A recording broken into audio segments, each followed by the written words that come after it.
नमस्कार, मैं हूं नीलू। तो क्या ईरान पर बड़ा हमला होने जा रहा है और क्या किसी के निशाने पर खामनेई है? देखिए, बहुत सारी बातें जो उसको लेकर निकल कर सामने आ रही है। अब जो यूरोपीय देश हैं उन्होंने ट्रैवल एडवाइजरी भी इसे लेकर जारी कर दी है। इसके पीछे क्या वजह है, आखिर क्यों इस तरह की बातें हो रही हैं, आज इसी पर बातचीत करने के लिए मयंक मेरे साथ है। मयंक, बात हो रही है कि इससे पहले भी हमने देखा था कि अली खamenei साहब को टारगेट करने की बात सामने आई थी जब इससे पहले युद्ध की स्थिति बनी थी। अब एक बार फिर से ये बात उठ रही है कि टारगेट पर अली खamenei है। आखिर ये बात क्यों आ रही है, ईरान पर हमले की बात क्यों आ रही है, और यूरोपियन देशों ने जिस तरह से ट्रैवल एडवाइजरी जारी की है उसको लेकर क्या खबर है? देखिए, ये खबर कहाँ से शुरू हुई, इस पे जाने के पहले मैं एक बात ये कहना चाहूँगा नीलू कि अगर अली खामेनी साहब को टारगेट किया जाता है, उन पर हमला होता है, तो ये मिडिल ईस्ट ही नहीं दुनिया के इतिहास की सबसे बड़ी मिस्टेक साबित हो सकती है। और मेरा खुद का आकलन है, बड़े सारे एक्सपर्ट भी ये बात कहते हैं कि अगर किसी तरह से उन पर हमला हुआ तो इससे तीसरा विश्व युद्ध तक छिड़ सकता है, इतना भयानक अंजाम होगा और ये आसान नहीं है उनको टारगेट करना। खैर, हम आगे बढ़ते हैं इस बात पे। देखिए, ये बात शुरू कहाँ से हुई, ये जो आपने अली खामेनी साहब पर निशाने पे है, ये बात शुरू कैसे हुई? देखिए, ईरान के मिनिस्टर हैं, इंटेलिजेंस मिनिस्टर हैं इस्माइल खतीब, इनका एक स्टेटमेंट आया 2 दिन पहले और इन्होंने स्टेटमेंट में कहा कि दुश्मन देश सुप्रीम लीडर की हत्या की कोशिश और हमलों से तेहरान को निशाना बनाना चाहते हैं, निशाना बनाने में लगे हैं। इनकी तरफ से ये बयान आया कि अली खामेनी साहब को निशाना बनाने की कोशिश हो सकती है या ईरान पर हमला हो सकता है। अब ये उनका जो एग्जैक्ट बयान था, the enemy seeks to target the supreme leader sometimes with assassination attempt, sometimes with hostile attacks. ये उन्होंने अली खामेनी साहब के लिए कहा। उसके बाद उन्होंने चेतावनी देते हुए कहा कि जो लोग जाने अनजाने में इस दिशा में काम करते हैं वे दुश्मन के घुसपैठ करने वाले एजेंट हैं। उन्होंने सीधे सीधे इजराइल और अमेरिका का नाम लिया। उन्होंने कहा कि इन देशों का मकसद है कि तेहरान की सत्ता को अस्थिर किया जाए। ईरान में राजनीतिक उथल पुथल की कोशिश में इजराइल और अमेरिका लगे हुए हैं। इस तरह की बात उनकी तरफ से कही गई। यानी देखिए, जो ये मिनिस्टर हैं इस्माइल खतीब, चूंकि इंटेलिजेंस मिनिस्टर हैं इसलिए थोड़ा सा मामला इंटेलिजेंस से जुड़े हुए हैं, इसलिए और इसको गंभीरता के साथ लिया गया। तो इन्होंने जो आरोप लगाए, उन्होंने ये बात कही, उनकी जो मोटी मोटी बात थी कि अली खामेनी साहब को निशाना बनाने की कोशिश पहले भी हुई है और हो सकती है फिर से। उन्होंने कहा कि ईरान पर हमला किया जा सकता है। हालांकि उन्होंने कोई बड़ी स्पेसिफिक किसी साजिश की बात नहीं कही। जैसे होता है ना कि एक बिल्कुल डेट समेत या पिन पॉइंटेड साजिश की बात होती है। ये बोलना ही अपने आप में अब ये देखिए, ये खबर आई जैसी पहली बात तो यहाँ से ये बात शुरू हुई। उसके फौरन बाद जैसा आपने बताया कि यूरोपियन देशों ने, खासकर फ्रांस ने, जर्मनी और ब्रिटेन ने अपने नागरिकों के लिए एडवाइजरी जारी कर दी। जर्मनी ने तो यहाँ तक कह दिया कि भाई जो भी हमारे देश के नागरिक ईरान में है, तेहरान में है, वो फ़ौरन ईरान छोड़ दें। बात नंबर 2, यहाँ से मामला और आगे बढ़ गया। उसके बाद रूस की तरफ से भी ये अपने जो लोग वहाँ रह रहे हैं उनको अलर्ट करते हुए एक एडवाइजरी जारी हुई। उन्हें छोड़ने के लिए नहीं कहा रूस ने, लेकिन अलर्ट किया गया। इसकी वजह से इंटरनेशनल सर्कल में एक ये खबर तेजी से फैली कि क्या ईरान पर हमला होने जा रहा है। अब देखिए, इसके 2 दिन पहले ये खबर आई थी। ये खबर इंटेलिजेंस सोर्सेस से थी, जिसमें ये कहा गया था कि ईरान में जो गवर्नमेंट है और ख़ासकर जो अली खामेनी साहब का शासन चल रहा है, जो सत्ता है, इसको हटाने के लिए एक बड़ी कोशिश हो सकती है।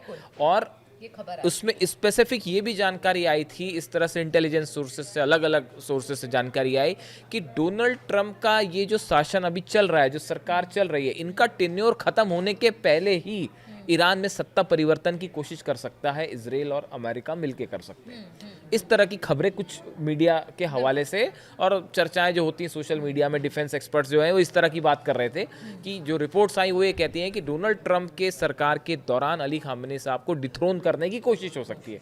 ये तीसरी वजह थी जिसके कारण ये मामला आगे बढ़ा। उसके अलावा देखिए, एक हाल ही में खबर ये आई थी कि ईरान और इजराइल, ये इस तरह की बात चल रही थी कि दोनों बिल्कुल फुल वॉर प्रिपेयर्डनेस पे हैं और यहाँ तक भी बात ये हुई थी कि भाई ये कहा गया है कि इजराइल जो है वो पहले हिजबुल्ला पे अटैक करेगा, हमास पे अटैक करेगा, इनको कंट्रोल करेगा और इन बिटवीन जो है फिर ईरान पर, उसके बाद ईरान पर सीधा हमला होगा। ये जो 2 हमले हुए, देखिए पहले हमास पे परसों जो है 2 दिन पहले हमास को निशाना बनाते हुए गजा में अटैक हुआ है और कल जो है वो हिजबुल्ला पे अटैक हुआ है लेबनान में। तो ये उसी कड़ी में आगे बढ़ता मामला दिख रहा है जैसा कि स्पेकुलेशन है। इसकी वजह से ईरान में अलर्ट घोषित किया गया और खासकर 2 दिन से वहाँ पे IRGC फुल अलर्ट पे है। जितनी मिसाइल्स हैं सब लॉन्च मोड में हैं, यानी कभी भी अगर हमला होता है, ईरान की तरफ से ये भी कहा गया कि अगर इस बार हमला होता है हम 2000 मिसाइल एक साथ फायर कर देंगे। मैम देखिए, सत्ता परिवर्तन की बात आज से नहीं, बहुत पहले से हो रही है। खामनेई साहब को हटाने की बात और वहाँ पर सत्ता परिवर्तन की बात लगातार होती रही है। उनको निशाना भी लगातार बनाने की कोशिश हुई है। लेकिन कहा जा रहा था कि जिस वक्त युद्ध चल रहा था और ज़बरदस्त तरीके से अमेरिका और ईरान और इधर इजराइल बमबारी हो रही थी, उस बीच में भी उनको निशाना बनाने की कोशिश की थी। तब कहा गया था कि रूस भी इसको लेकर अलर्ट था और रूस ने उस पर बहुत ज़्यादा संज्ञान लिया। एक तरह से पहले से खामनेई साहब को अलर्ट कर दिया गया था कि देखिए आप पर बड़ा हमला हो सकता है। तो आप जिस तरह से शुरुआत में कह रहे थे कि अली खामनेई को टारगेट करना यानी मिडिल ईस्ट को अस्थिर करना है, सिर्फ अस्थिर करना नहीं है। हाँ। मैं बल्कि एक कदम आगे बढ़ूंगा। अगर उन पर किसी तरह का हमला होता है तो ये 3rd वर्ल्ड वॉर की शुरुआत होगी। ये सीधा चैलेंज होगा ईरान को, तो होगा ही होगा। देखिए ईरान कभी भी क्या होता है, किसी भी, ये आपको समझना पड़ेगा, ये सिर्फ भावना में आके, आवेश में आके कहने की बात नहीं है कि हम इसको देख लेंगे, उस पर हमला कर देंगे, ऐसा नहीं है। आप समझिए इस चीज़ को ध्यान से। किसी भी देश का जब लीडर जो होता है, टॉप मोस्ट लीडरशिप होती है, अगर उसको किसी तरह का खतरा होता है तो वो देश एक बैकअप प्लान तैयार रखता है कि अगर मान लीजिए हमला हुआ तो क्या करना है। तो इस सूरत हाल में आप ये बात साफ समझ के रखिए कि अगर कभी ऐसा हुआ, ऐसा भगवान करे ऐसा ना होए, लेकिन अगर कभी ऐसा होता है कि अली खामेनी साहब को टारगेट किया जाता है तो उस सिचुएशन में ईरान का रिएक्शन क्या होगा, आप इसका भी कैलकुलेशन। अच्छा, आप जबकि ये मान के चल रहे हैं कि आप परमाणु संपन्न देश हो गए हो, हाँ, चर्चाएं इस तरह की भी खबरें हैं। ये एक नई खबर है जो हम लोग चर्चा कर रहे थे आज। ये नए सर्किट में एक नई खबर चल रही है ये आजकल कि ईरान ने जो है वो ऑलरेडी परमाणु कैपेबिलिटी हासिल कर ली है। ये बहुत ही बड़ी खबर है। इसका देखिए कोई पुख्ता सोर्स नहीं है और ना इसका ईरान ऐलान करने वाला है। हम आपको बार बार कहते हैं बहुत सारी चीज की कोई ऐसी लिखित सूचना नहीं होती कि हाँ हमने परमाणु बम बना लिया, लेकिन ये बड़ी तेजी से ये खबरें वायरल हो रही हैं पिछले 24 से 48 घंटे में कि ईरान ने न्यूक्लियर कैपेबिलिटी हासिल कर ली है। और ये बल्कि इसीलिए जो ये पूरी जो रस्साकशी चल रही है, अमेरिका और इजराइल जो इतना ज्यादा कॉन्शियस है इस चीज को लेके, वो पैनिक है, वो इसी वजह से पैनिक भी है। इस तरह की खबरें हैं कि अब देखिए इसके बारे में जानकारियां निकालना बेहद मुश्किल है क्योंकि ये चीजें बड़ी हिडन तरीके से होती हैं और ये कहा जा रहा है जबकि एक देश को इतना ज्यादा खतरा, बहुत सारी, जब ये 12 दिन का हमला हुआ था, 12 दिन के हमले के पहले ही IAEA की रिपोर्ट थी कि भाई 450 किलो जो यूरेनियम है वो 60% एनरिच है और 60% से 90% एनरिच यूरेनियम होता है तो आपके पास परमाणु बम बन गया, समझ लीजिए आपका। तो ये 60 से 90 पहुंचाने की जो प्रोसेस है इसमें ज़्यादा टाइम नहीं लगता। देखिए आप 60% तक जब यूरेनियम को एनरिच करते हैं तो वो मुश्किल काम होता है, लेकिन 60 से 90 करना कुछ ही चंद महीनों का काम होता है। और खासकर तब जब रूस आपकी मदद के लिए खड़ा है, नॉर्थ कोरिया आपकी मदद के लिए खड़ा है और चाइना मदद के लिए खड़े, इसमें कोई छुपी और ना छुपी वाली कोई बात नहीं है, फैक्ट है। और एक तो बड़ी खबर यह भी है कि ईरान के कुछ न्यूक्लियर साइंटिस्ट पिछले 6 महीने में कई बार रशिया को विजिट कर चुके हैं। ये आप तो सर्च करेंगे आपको मिल ही जाएगा, हमारे दर्शक वैसे ही सब कुछ बड़ा सर्च करते हैं तो आपको ये जानकारी होगी कि ईरान के न्यूक्लियर साइंटिस्ट की कई बैच पिछले 6 महीने में रशिया जा चुकी है और बड़ा चीज़ें चल रही हैं। और देखिए आप, सबसे बड़ा टेंशन तो रूस और अमेरिका के बीच डायरेक्ट खड़ा है, इसलिए रूस को एक कतई मंजूर नहीं होगा बिल्कुल कि ईरान अनस्टेबल हो आपकी सीमा के करीब। देखिए यूक्रेन एक अलग बात थी, वो एक जंग चल रही है, वो एक अलग सिचुएशन है, लेकिन अब रूस इस बात को कतई मंजूर नहीं करेगा कि ईरान अनस्टेबल हो।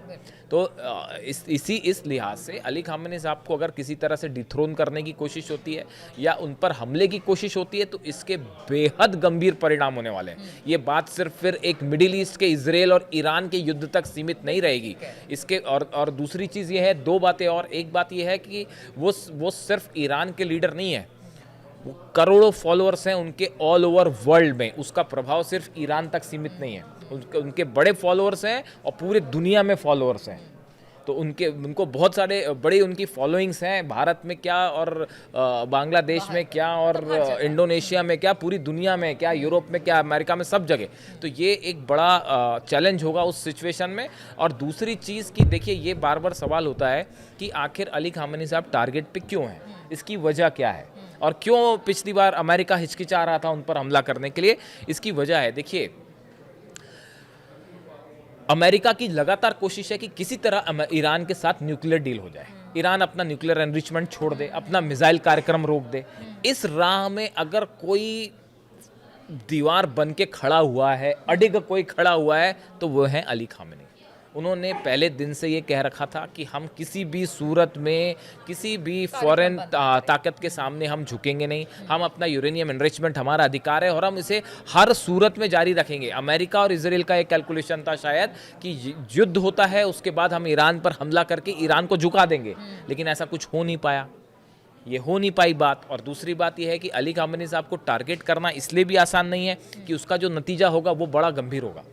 वो परिणाम ऐसे नहीं होंगे कि वो मतलब कोई वो मिलिट्री कमांडर नहीं है कि सिर्फ उन पर हमला किया है, या किसी देश के पॉलिटिकल हेड नहीं है, he is a religious head जिसको पूरी दुनिया में करोड़ों लोग फॉलो करते हैं। उसके परिणाम बड़े गंभीर होते हैं। ये बात शायद डोनाल्ड ट्रंप भी समझते हैं, इसलिए उन्होंने पिछली बार कहा था कि अली खामेनी हमारे टारगेट पर थे, लेकिन हमने उन्हें निशाना नहीं बनाया। तो नहीं बनाया तो कुछ वजह होगी उसकी, अगर वाकई टारगेट पे होंगे तो इसीलिए ये अगर इस तरह की कोई कोशिश होती है तो इसके बेहद गंभीर परिणाम होंगे, और वो मिडिल ईस्ट में शायद एक ऐसी जंग शुरू हो जो पहले इतिहास ने कभी ना देखी हो। तो देखिए, चर्चा खूब है, अली खामनेई को टारगेट किया जा रहा है, उनको उनके जान को लेकर बहुत सारी बातें सामने आ रही है। ईरान में युद्ध जैसे आसार हैं, ऐसा कहा जा रहा है कि बहुत सारे देश हमला कर सकते हैं। अब क्या स्थिति बनती है, क्या चीज़ और खबरें निकलकर सामने आती है अली खामनेई को लेकर, रूस किस तरह से अब ईरान के साथ खड़ा है, और अमेरिका क्या, या फिर इजराइल और अमेरिका मिलकर कोई बड़ी स्ट्रेटजी प्लान कर रहे हैं, इन सब पर हमारी नज़र बनी रहेगी। आप बने रहिए हमारे साथ।